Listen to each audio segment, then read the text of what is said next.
हृदयविकार होऊ नये ह्यासाठी आपण काय खाल्लं नाही पाहिजे. नमस्कार, मी doctor Prashant Prabhakar Udgire, international cardiologist.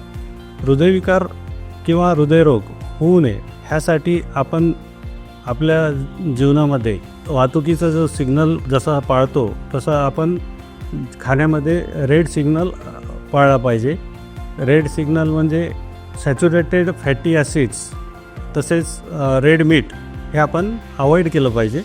Saturated fatty acids शरीरात जास्त प्रमाणात गेल्यामुळे कोलेस्ट्रॉल आपलं जास्त वाढतं आणि रक्तवाहिन्यांमध्ये ब्लॉकेजेसचं प्रमाण जास्त होतं. रेड मीटमध्ये सुद्धा कोलेस्ट्रॉलचं प्रमाण जास्त असल्यामुळं हृदयविकार होण्याची शक्यता जास्त असते.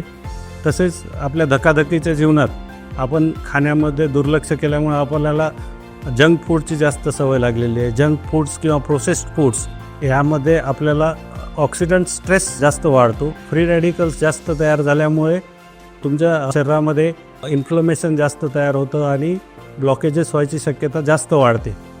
त्यामुळे प्रोसेस्ड फूड्स हे आपण शक्यतोवर अवॉइड केले पाहिजेत.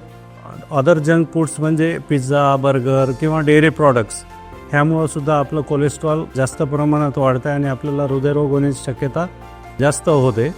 त्यामुळं हे पदार्थ अवॉइड करून आपण आपले हृदय निरोगी ठेवू शकतो.